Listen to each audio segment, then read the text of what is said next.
By the way, terima kasih buat kalian yang udah klik video ini. Jangan skip dulu karena gue punya informasi penting buat kalian.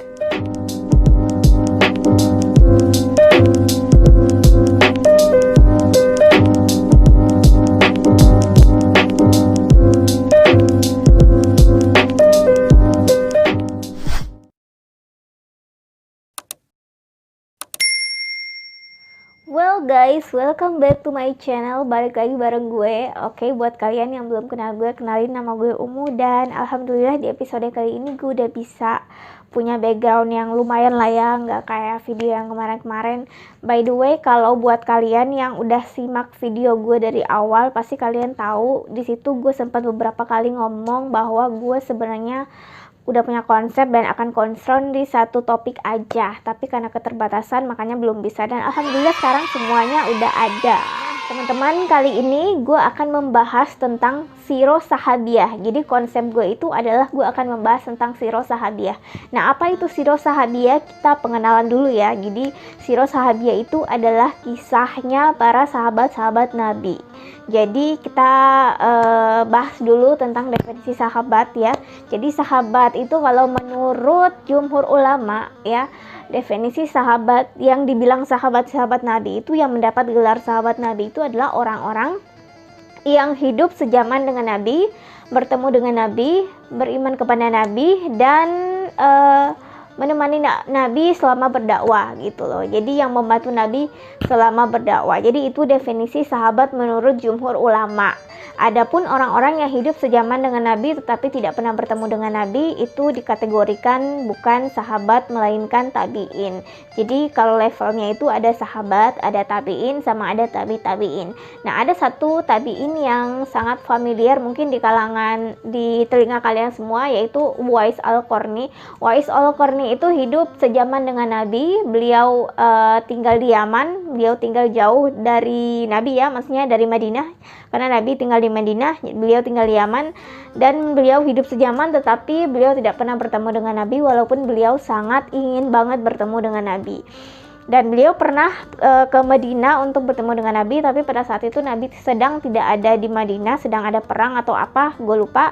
Tapi yang pasti beliau tidak sempat bertemu, dan beliau akhirnya kembali lagi ke rumahnya, ke Yaman.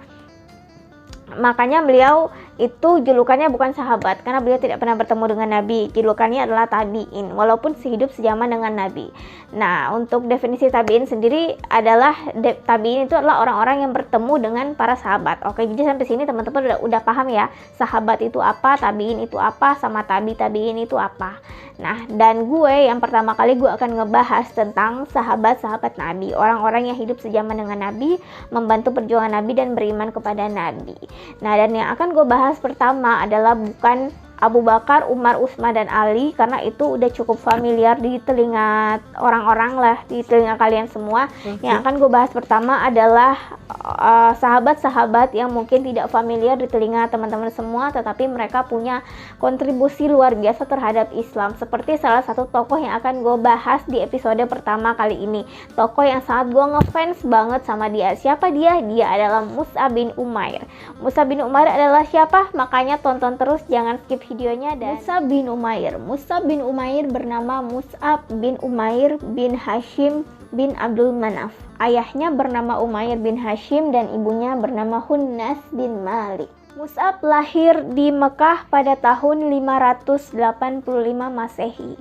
Usianya 14 tahun lebih muda daripada usia Nabi. Nah, jadi Mus'ab bin Umair ini kerap kali menjadi buah bibir di kalangan kaum Quraisy Mekah ya. Maksudnya tuh dia tuh sering banget jadi omongannya mereka. Karena kenapa? Karena dia ini terkenal sebagai pemuda yang sangat amat keren banget. Kerennya pakai banget. Kalau kita konversikan ke masa sekarang itu, Mus'ab bin Umair ini seperti selebgram gitu loh. Dia tuh terkenal dengan ketampanannya, kecerdasannya, kemudian dia berasal dari keluarga Quraisy yang terhormat, yang terpandang.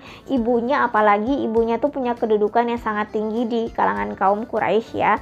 Dan pokoknya ibunya itu mempunyai nasab yang sangat, kalau di Quraisy itu beliau itu termasuk salah satu perempuan yang bisa menceraikan suaminya. Jadi hukum jahiliyah dulu itu adalah masih berdasarkan suku-suku ya. Jadi suku siapa ya, suku mana yang paling tinggi. Jadi kalau misalnya seorang perempuan yang bersuku lebih tinggi daripada suku suaminya, maka yang memegang kendali adalah dia. Jadi yang bisa menceraikan adalah dia, bukan suaminya. Karena hukum jahiliyah dulu begitu gitu. Jadi Hunas bin Malik ini, ibunya Mus'ab bin Umair ini radhiyallahu anhu ini termasuk ke dalam wanita yang seperti itu, yang bisa menceraikan suaminya. Jadi memang posisinya itu sangat terhormat di kalangan kaum Quraisy. Mus'ab bin Umair ini berasal dari keluarga yang kaya raya, yang berada, terhormat, terpandang, dan dia dibesarkan dengan penuh kasih sayang oleh ibunya. Karena ibunya melihat betul seperti apa Mus'ab ini. Mus'ab dengan wajahnya yang sangat tampan, kemudian cerdas, kemudian Mus'ab ini selalu rapih. Kalau kita tuh gimana ya, pokoknya dari ujung kaki sampai ujung rambutnya Mus'ab itu bener-bener rapi, serapi itu, bener-bener setampan, pokoknya tampan banget lah. Sampai di Mekah itu kepopulerannya Mus'ab ini tersebar kemana-mana, sampai setiap Mus'ab lewat di satu gang itu semua gadis akan mengintip lewat jendela untuk sekedar melihat Mus'ab. Dan ketika Mus'ab lewat di satu jalan, orang akan tahu bahwa Mus'ab sedang lewat di situ. Kenapa? Karena bau dari aroma dari parfumnya Mus'ab itu tidak ada orang yang punya di Mekah, cuman dia aja yang punya. Jadi begitu luar biasanya Mus'ab ini. Kalau dipandang dari pakaiannya, dia memakai pakaian yang sangat lembut, bahkan pernah disabdakan oleh Nabi ya, maksudnya Nabi pernah mengatakan bahwa Nabi tidak pernah melihat orang dengan pakaian yang selembut yang dipakai oleh Mus'ab, kemudian rambut yang serapi rambutnya Mus'ab gitu. Pokoknya secara fisik dia sempurna, secara akhlak dia baik. Maksudnya selama masa jahiliyah dia tidak pernah terkontaminasi dengan orang-orang Quraisy jahiliyah pada zaman itu, di mana mereka sering berzina, kemudian minum-minum khamar dan lain sebagainya. Mus'ab itu tidak terkontaminasi dengan hal-hal yang seperti itu. Jadi Mus'ab ini bisa dibilang hidupnya terjaga gitu. Jadi kayak udah selebgram, ganteng, cerdas, kaya, pokoknya semua kesempurnaan hampir berada di diri Mus'ab bin Umair radhiyallahu anhu ini. Nah, di saat mulai merebaknya kabar tentang kerasulannya Muhammad Sallallahu Alaihi Wasallam, pada saat itu Mus'ab kemudian mencari tahu gitu. Jadi Mus'ab itu diam-diam mencari tahu. Dia mendengar kabar itu dan kemudian dia mencari tahu. Jadi dia adalah salah satu sahabat yang tidak diajak oleh siapa-siapa, tetapi dia yang datang sendiri gitu, karena dia mendengar tentang kerasulan Nabi Muhammad, kemudian dia penasaran dan dia kemudian mencari tahu sendiri. Jadi pada saat itu dia akhirnya ikut datang ke rumahnya Arqam bin Abi Arqam. Jadi rumahnya Arqam bin Abi Arqam itu adalah tempatnya berkumpul Nabi dengan sahabat-sahabat yang orang-orang yang pertama masuk Islam gitu ya. Orang yang pertama masuk Islam pada saat itu, di mana mereka masih diperintahkan untuk dakwah secara sembunyi-sembunyi, karena pada saat itu mereka disiksa luar biasa. Nah, Mus'ab ini tahu, mereka mencari tahu, sehingga dia tahu bahwa mereka suka berkumpul di Darul Arqam ini, dan dia mendatanginya dan dia mendengar perkataan yang keluar dari mulut Nabi itu, dan dia mengetahui bahwa itu bukan perkataan dari seorang manusia. Jadi Mus'ab ini menggunakan akalnya gitu untuk kemudian akhirnya dia tuh pada saat mendengar Nabi membacakan ayat-ayat Allah, dia tidak mampu membendung rasa apa ya, kalau kita bilang ya, kayak dia tuh terpesona banget gitu mendengar ayat-ayat yang disampaikan oleh Nabi, sehingga akhirnya Mus'ab ini pun tidak mampu untuk membendung hidayah itu yang membanjiri seluruh tubuhnya. Akhirnya Mus'ab memutuskan untuk masuk Islam. Tentunya secara diam-diam. Tentunya Mus'ab masuk Islam secara diam-diam, seperti dengan sahabat-sahabat Nabi yang lainnya juga, karena ya penyiksaan terhadap kaum muslimin pada saat itu sangat luar biasa ya, apalagi terhadap kaum-kaum yang budak-budak dan orang-orang miskin ya, seperti Bilal bin Abi Rabah, kemudian ada keluarganya Yasir. Nah, itu tentu akan kita jelaskan lagi kisahnya mereka itu seperti apa. Orang yang pertama mati syahid di dalam Islam ya, Yasir, kemudian ada Sumayyah, perempuan yang pertama kali mati syahid di dalam Islam, yang anaknya bernama Yasir, anaknya bernama Ammar bin Yasir. Nah, itu tentu akan kita jelaskan. Nah, Mus'ab ini pun menyembunyikan keislamannya. Tentu yang dia paling takutkan adalah ibunya ya, karena Mus'ab ini kan sudah diberikan fasilitas yang luar biasa oleh ibunya. Pokoknya semua apa yang dibutuhkan oleh Mus'ab itu diberikan yang terbaik oleh sang ibunda, karena ibunya ini benar-benar sayang banget sama Mus'ab. Jadi Mus'ab masih memutuskan untuk merahasiakan keislamannya sampai satu ketika akhirnya keislamannya itu pun terbongkar. Jadi orang-orang pun akhirnya mengetahui, ada salah seorang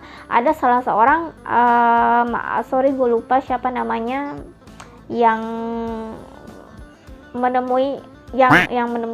melihat Mus'ab masuk ke dalam rumahnya Arqam bin Abi Arqam, dan juga sempat melihat Mus'ab itu sholat gitu. Salah satu saudaranya Mus'ab, gue lupa kalau nggak salah namanya Utsman bin siapa gitu, yang melihat itu kemudian dia melaporkan kepada ibunya Mus'ab, sehingga ibunya Mus'ab pun tahu, dan ibunya Mus'ab otomatis langsung marah besar terhadap Mus'ab dan memberikan hukuman terhadap Mus'ab bin Umair. Nah, sejak saat itu ibunya kemudian menarik seluruh fasilitas yang telah diberikan kepada Mus'ab. Terus ibunya juga menghukumnya. Pas ibunya mengetahui ya, pas Mus'ab ini masuk Islam, sempat ada adu mulut. Ibunya mengatakan bahwa dia tidak ridho anaknya keluar dari agama nenek moyangnya dan mengikuti agamanya Muhammad. Tetapi Mus'ab tidak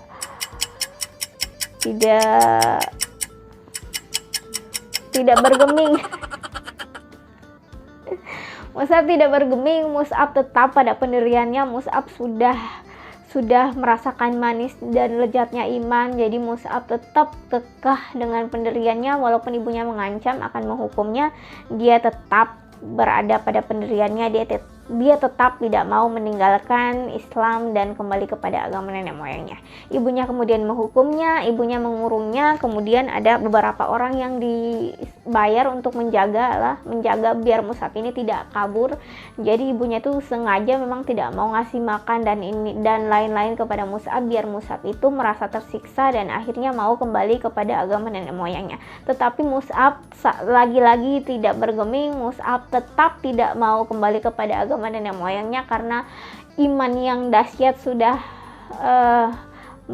merasuki ke seluruh tubuhnya. Ya pokoknya intinya Mus'ab ini imannya sangat luar biasa banget. Akhirnya suatu hari ketika kaum muslimin itu akan hijrah ke Habasyah, yang sekarang kita kenal dengan Ethiopia ya, Ethiopia dulu namanya Habasyah. Nah, Mus'ab mendengar kabar itu, kemudian Mus'ab berusaha untuk melarikan diri. Mus'ab berusaha untuk kabur dari rumahnya, dari kurungan ibunya, dan akhirnya dia berhasil, dan dia mengikuti rombongan kaum muslimin yang hijrah ke Habasyah. Jadi Mus'ab ini termasuk 3 kali ikut hijrah ya ke Habasyah. Hijrah pertama, terus nanti hijrah kedua lagi ke Habasyah, terus nanti hijrah ke Madinah. Nah, Mus'ab bin Umair ini julukannya adalah duta pertama Islam. Jadi kayak kalau Indonesia tuh duta besar Indonesia di Arab Saudi dan lain-lain. Nah, Mus'ab bin Umair ini adalah duta pertama Islam, di mana Nabi itu mengirimnya ke Madinah untuk mendakwakan Islam kepada orang-orang Madinah pada saat itu, yang hanya beberapa aja masuk Islam pada saat di Baiat Aqobah pertama. Kemudian Rasulullah mengutus Mus'ab ke sana, dan akhirnya berkat usaha Mus'ab, berkat kegigihan Mus'ab untuk berdakwah di sana, akhirnya Madinah yang tadinya umat Islam yang berjumlah hanya segelintir orang, semuanya pun akhirnya masuk Islam di tangan Mus'ab bin Umair ini. Jadi Masya Allah, bisa kalian bayangin sendiri gimana luar biasa panen pahalanya Mus'ab. Jadi Islam itu kan besarnya di Madinah nih, karena pada saat itu Nabi mengirim Mus'ab untuk berdakwah ke Madinah.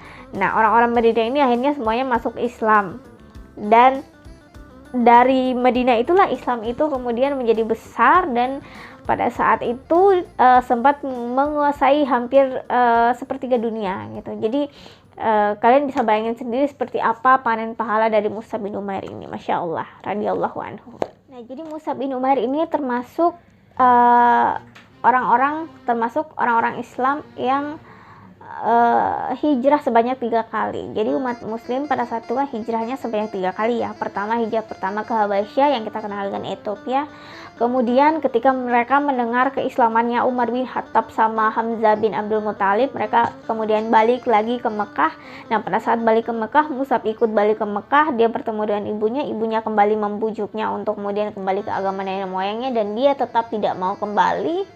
Dan akhirnya mereka hijrah lagi ke Habasyah untuk yang kedua kalinya, dan yang ketiga mereka hijrah ke Madinah. Jadi Mus'ab ini memang karena orangnya sangat cerdas, makanya pada saat Nabi mengirimnya ke Madinah, dia mencari kepala-kepala suku yang ada di sana. Dia mencari kepala-kepala suku, orang-orang yang berpengaruh yang ada di sana, yang kemudian dia dakwahkan, dan alhamdulillah orang-orang ini tidak menutup hatinya, dan mereka kemudian sangat terpesona juga dengan ayat-ayat Al-Quran yang dibacakan oleh Mus'ab. Kemudian mereka memutuskan untuk masuk Islam, dan akhirnya suku-sukunya mereka juga semuanya masuk Islam, dan alhamdulillah Islam menjadi besar di Madinah. Dan kemudian Nabi beserta dengan orang-orang Islam yang masih ada di Mekah dan di Habasyah itu kemudian akhirnya hijrah ke Madinah, dan Madinah pun menjadi yang tadinya bernama kota Yasrib akhirnya menjadi nama Madinatun Nabi. Itu semua karena jasa-jasanya si Mus'ab bin Umair ini. Jadi dia memang benar-benar cerdas ya. Jadi dua tokoh yang dia Islamkan itu, yang pertama itu adalah dua tokoh yang sangat berpengaruh.